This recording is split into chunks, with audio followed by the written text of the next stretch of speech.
салом ба онҳое ки айни ҳол моро тариқи YouTube канали Lifestyle in Korea тамошо доранд. видеои навбатӣ видеои ҷолибтарин оиди Корея мебошад. бароятон тамошои хубро таманно дорам. боварӣ дорам баъди тамошои ин навор дӯстдорони Корея ва забонаш боз ҳам зиёдтар мешавад. инчунин шавқи ба худи Корея рафтан низ авҷ мегирад. хуб рафтем. Кореяи Ҷанубӣ дар Осиёи Марказӣ аз ҷиҳати иқтисодиёт ва технологияи муосир пешрафта мебошад. мехоҳед аз таърихи муваффақияти ин кишвар огоҳ бошед? пас меравем.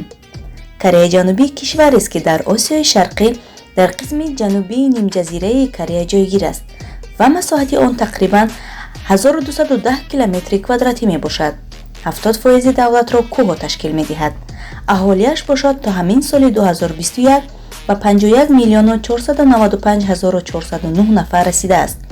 ҳудуди Корея 228 ҳазор километри квадратӣ мебошад. пули миллияш вон аст. тибқи омори расмӣ 46% аҳолии Кореяро ғайриимонон ташкил медиҳанд. будоиён 27%ро, католикон 57%ро, намояндагони динҳои дигар ҳар кадоме 1%ро ташкил медиҳанд. мусулмононаш бошад 40 ҳазор нафарро ташкил медиҳад ва 150 ҳазор нафарашон мусулмонони хориҷӣ дар Корея таҳсил, кору фаъолияту зиндагӣ мекунанд. ҳамин тариқ омор тасдиқ мекунад ки масеҳиён то ҳол ақаллияти аҳолии Кореяро ташкил медиҳанд. сири муваффақ шудани Корея ин муттаҳид будани мардум бо якдигар ва меҳнати аз ҳад зиёд аст. масалан дар Корея фарҳанги пали-пали ҳаст ки маънояш тез-тез мебошад.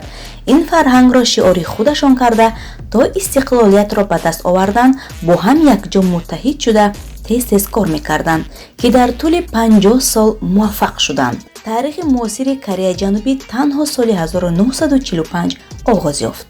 то ин дам он тӯли 30 сол дар зери ҳукмронии Ҷопон буд ва баъди таслим шудани Ҷопон дар ҷанги дуюми ҷаҳонӣ нимҷазираи Корея ба ду давлат тақсим карда шуд. Кореяи Ҷанубӣ ва Кореяи Шимолӣ. Кореяи Шимолӣ таҳти сарпарастии Иттифоқи Республикаҳои Советии Социалистӣ яъне СССР ва Кореяи Ҷанубӣ таҳти сарпарастии Иёлоти Муттаҳидаи Амрико буданд. то ҳол байни ин ду давлат рафту онест. имрӯз Кореяи Ҷанубӣ шашумин истеҳсолкунандаи мошин дар ҷаҳон мебошад ки онҳо Hyundai, Kia, Daewoo, Ssangyong аст. Samsung ва LG низ яке аз бузургтарин истеҳсолкунандагони электроника мебошанд. имрӯз байрақбардори иқтисоди Корея ҳастанд.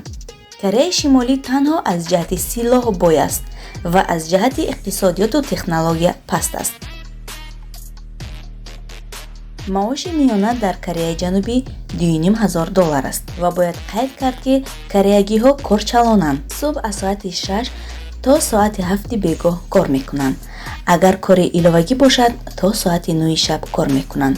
бо ин меъёри коркунӣ метавонанд дар муддати кӯтоҳ бисёр нақшаҳояшонро ба сомон расонанд. аслан рӯзҳои шанбе ва якшанбе рӯзи истироҳат аст ва бисёр корхонаҳо ҳастанд ки кор мекунанд.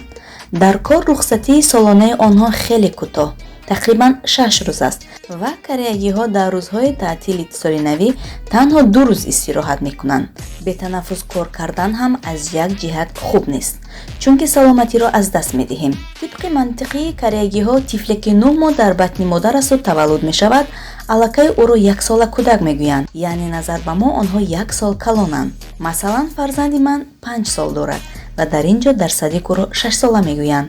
боғчаҳояшон бошанд аҷоиб.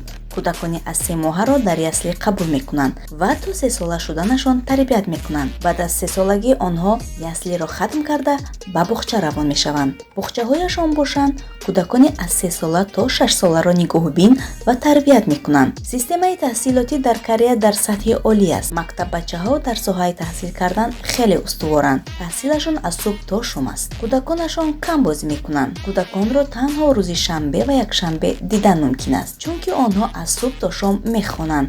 аз калонсолон дида серкорангӯем ҳам хато намекунем. онҳо баробари дар мактаб хондан инчунин дар курсҳои иловагӣ низ ҷалб карда мешаванд. Кореяи Ҷанубӣ аз рӯи шумораи донишҷӯёнаш хеле бой аст. мекӯшанд то ки хонанд. волидонашон то рехтани арақи ҷабин меҳнат мекунанд то ки фарзандонашон дар мактабҳои олӣ таҳсил намоянд, чунки дар ин ҷо донишҷӯ шудан хеле мушкил аст. аз ҷиҳати иқтисодиёт хеле гарон аст.